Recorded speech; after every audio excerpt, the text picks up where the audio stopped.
Yes, Kenya. Tamu sana, tamu sana, tamu sana, yes. There is a very interesting story that has been captured by Taifa Leo, Jumamosi, June 17th. Waliosaliti raia walitoroka bungeni wasipige kura baada ya utafiti kuonyesha asilimia 93 ya Wakenya wanapinga mswada huo. Ujanja.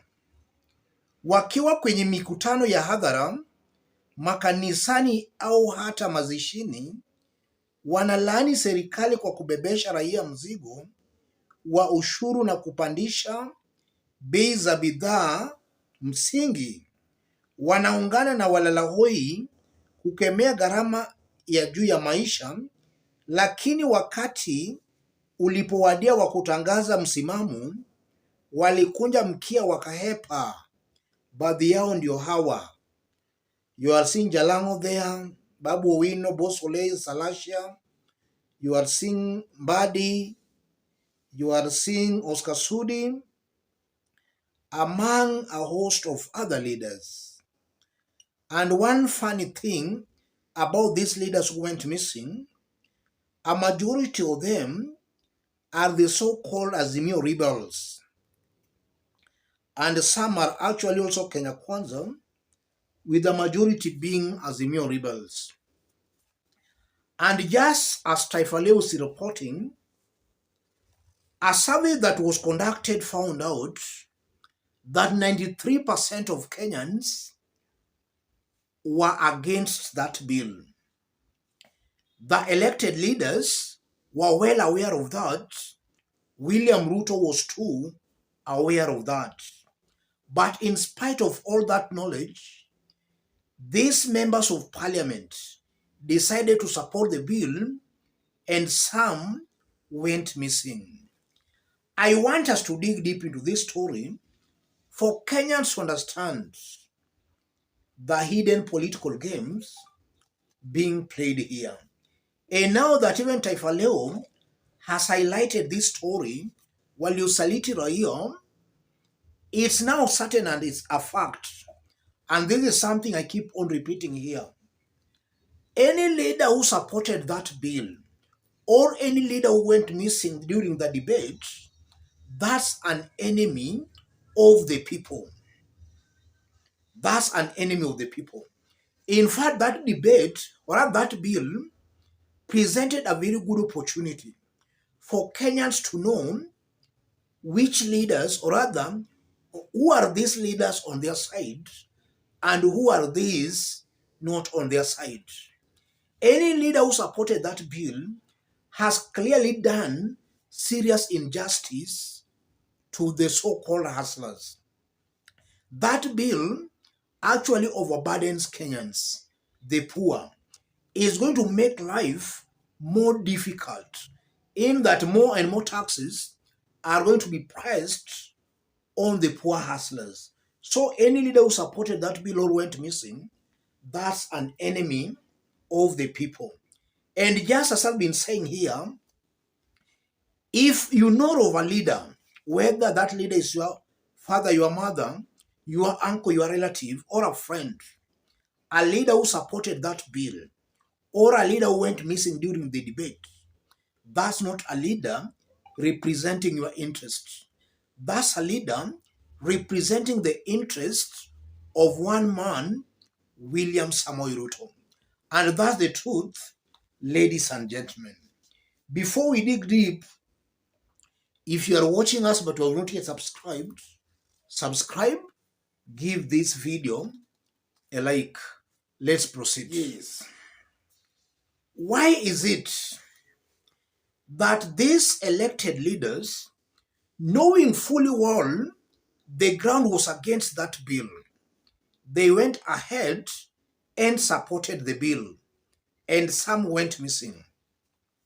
This is a topic we've now been discussing for now 2 days. The first reason, and Kenyans should listen to this very, very carefully. If Kenyans don't wake up, their elected representatives will continue serving the interests of the big boys, not them. If you look at these leaders who supported this bill, it's very clear that it was about their loyalty to Ruto and their loyalty to the people who elected them. And the leaders chose to actually preserve their loyalty for William Ruto. They wanted actually to prove to William Ruto that they are loyal to him. So according to them, the masses comes second. That's something Kenyans should know. So any leader who supported that bill, when election comes, Kenyans should reject that leader. That's a leader who abandoned the masses at a very critical time. At a time they ought to have represented the interest of the people. And then secondly, these leaders who supported the bill and those who went missing, they know that the masses are people who easily forget. The masses are annoyed, yes, today, but maybe after 2 weeks or 1 week, they will have forgotten. That's the thinking behind these leaders and why they supported that bill. Kenyans now should wake up. Any leader who supported that bill, Kenyans should make sure they mark those leaders. This time around, it's my hope and prayer that Kenyans will not forget about those leaders. In fact, if it was me to make a decision, Kenyans should not even entertain those people in their various constituencies. They should be rejected in totality. There is nothing they can tell to the people if they could not side with the people in rejecting that bill.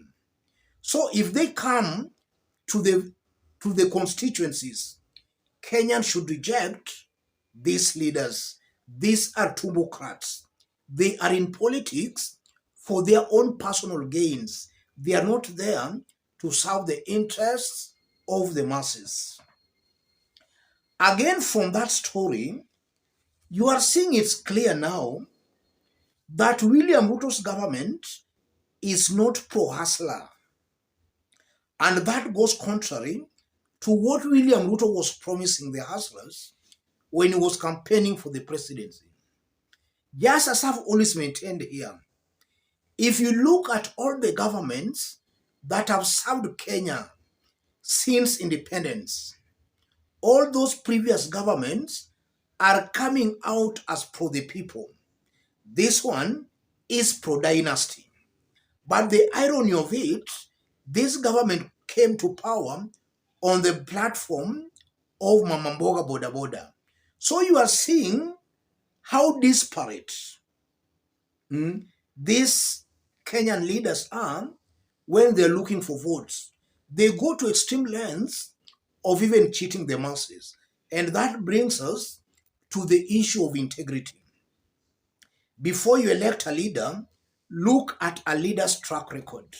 If the leader does not have integrity, that leader will actually not fulfill on the promises he or she is making.